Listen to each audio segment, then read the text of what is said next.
don't know about that window back there, but you get to deal with it today. Okay, we're gonna get back to reading.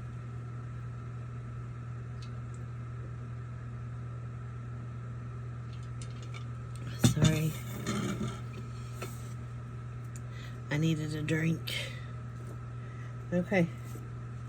I seem to be losing things. Like, I lost my number 2 pencil. And I lost my favorite arrowhead necklace. And I lost my favorite pair of reading glasses, the ones I normally wear. I don't know what I did with them. It's weird. It's very weird. So today I'm going to use this pencil. Okay, we're still on this book, the Baron Trump collection. And I'm not sure what I want my next book to be. I was thinking maybe something more financial, but self-help is always good, especially when I'm doing the whole school thing and just being busy. Okay, so we're on page... See, this is why I need my old glasses back. I can't see. Can't feel things either. See, I can't even see.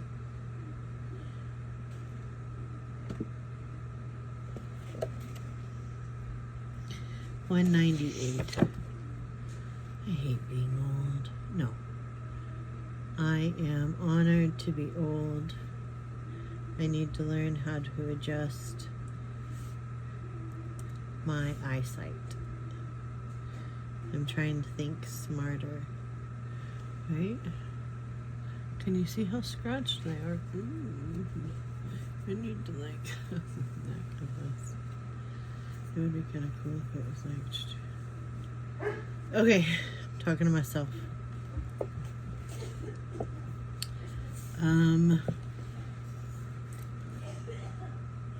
Ah, woman, it matters not whether thou belongest to the round bodies or to the long bodies.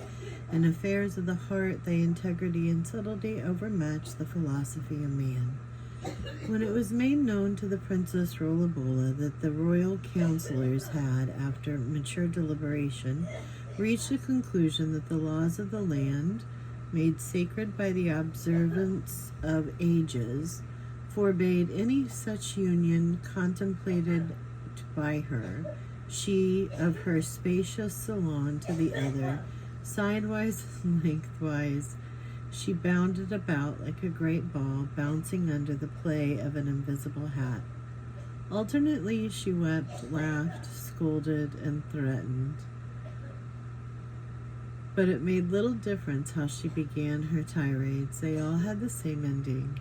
I say, I shall marry Tutulu.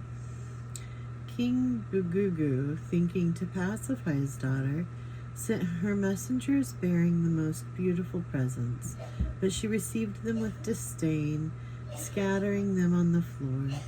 Things went on this way for several days. King Bugugu was horrified to find that the princess had eaten nothing for 48 hours, and that she was actually losing her beautifully round shape, for which she had so justly been famous. Bulger saw plainly that something awful was going on, and he too became so worked up that he refused to eat or drink. I passed most of my time going from his room to the Princess Rollibola's, endeavoring to persuade them to take food, but all in vain.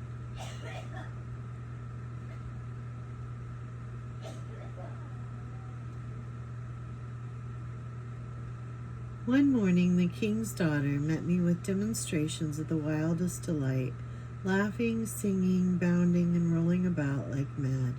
So beside herself was she that, forgetting her great weight and my puny build, she rolled against me and sent me flying like a little tin pin struck by a monstrous ball. By actual measurement, I was thrown 30 feet, but fortunately struck against a heavy hanging which broke my fall.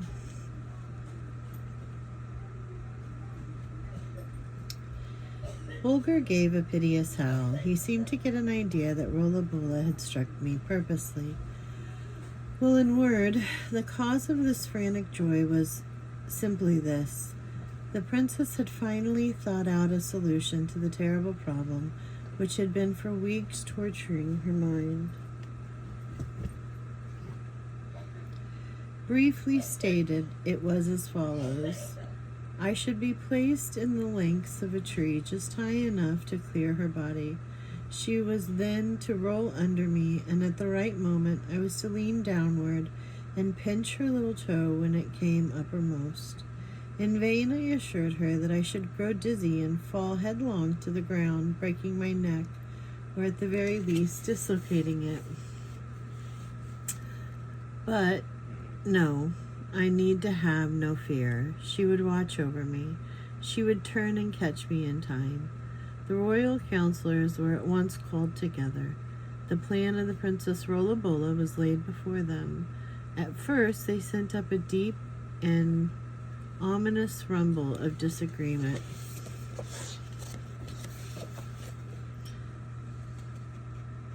But Rollabulla's messengers were at hand with most costly presents, and it all ended in their finding an almost similar case in their books, where a bounded prince, who was quite unable to roll an inch, had been placed upon an elevated platform in order that his round-bodied sweetheart might pass beneath, and he be enabled to pinch her little toe while it was in the air at the highest point from the ground.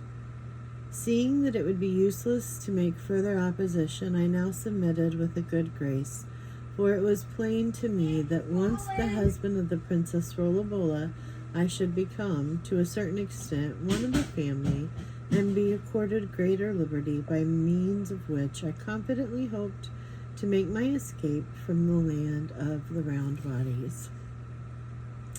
Preparations for the marriage were now begun with extraordinary haste, in order to have all things ready for the first feast day in the calendar.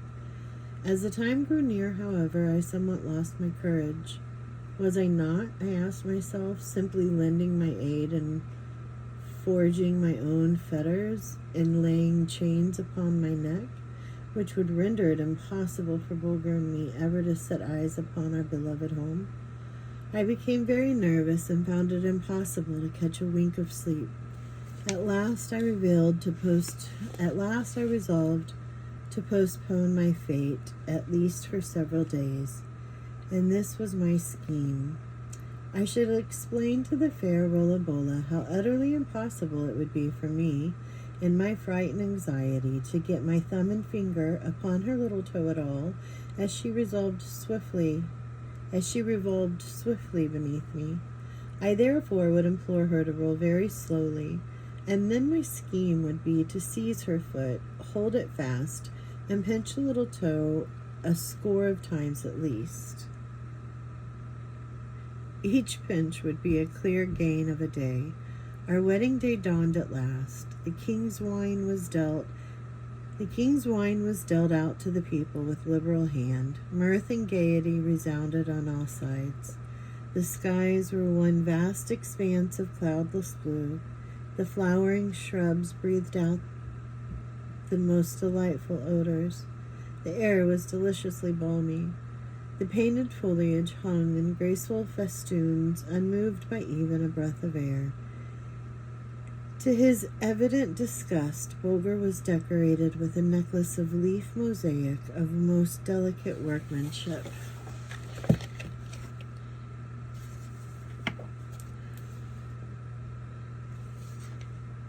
Had I not reproved, I've got to get better glasses. I think if I had better glasses and I could read what I was seeing, like, they're so freaking scratched. Can you see that? Scratched. Okay.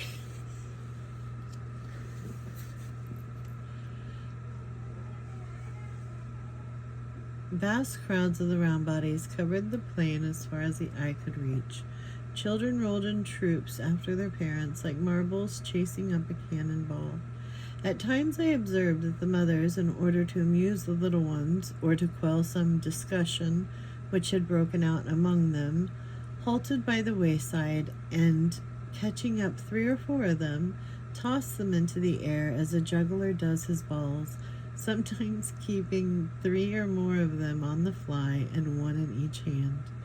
It was a strange sight and amused me so much that I quite insisted upon halting the wedding procession in order that I might observe it more closely. But the fair Rolla-Bolla was very impatient and chided me on the part of the managers of the wedding arrangements to hurry things up. King Bagugu over and anon turned an anxious eye toward the horizon, and then there would follow a whispered consultation with the soothsayers and magicians. Behold me at last, mounted upon my scaffold, I had almost said, for such it seemed to be. A terrible, frightening sensation took hold of my heart. The air seemed too heavy to breathe.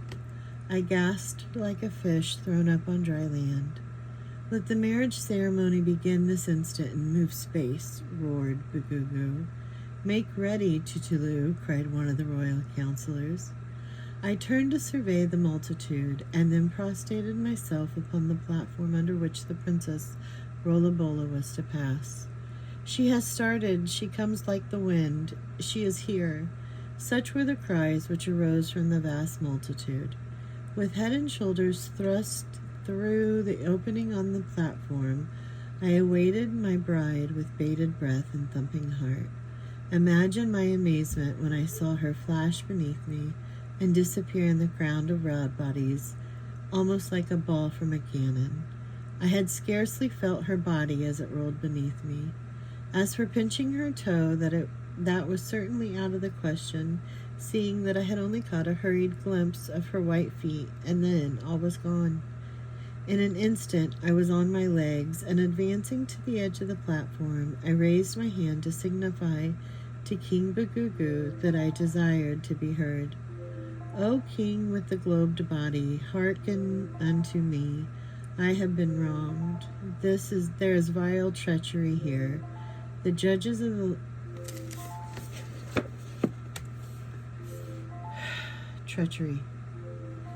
Treachery, I tell you.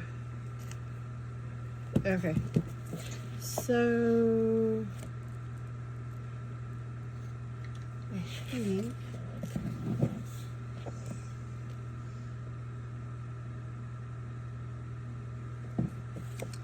it's amazing. Tomorrow, hopefully.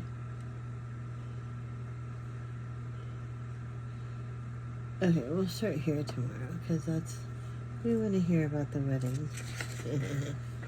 200. We're on page 200 tomorrow. Okay. So, one last thing.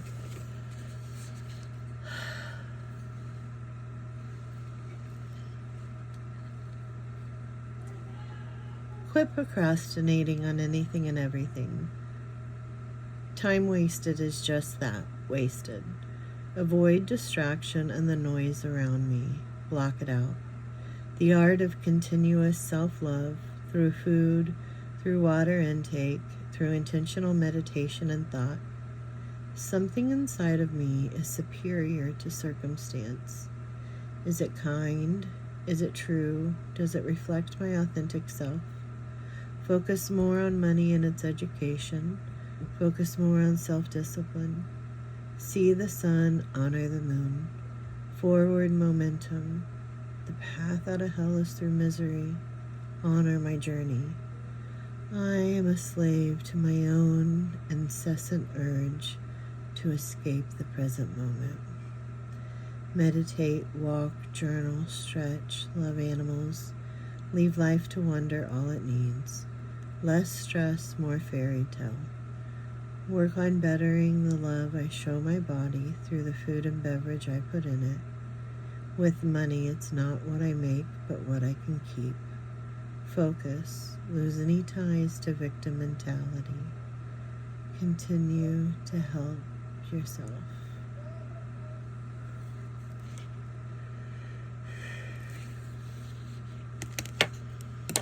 That always rings true. And I wrote that like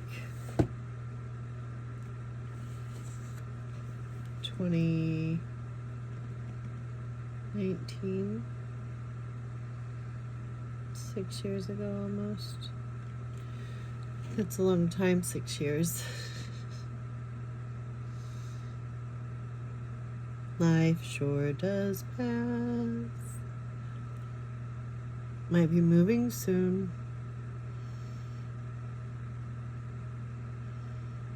Okay, tomorrow.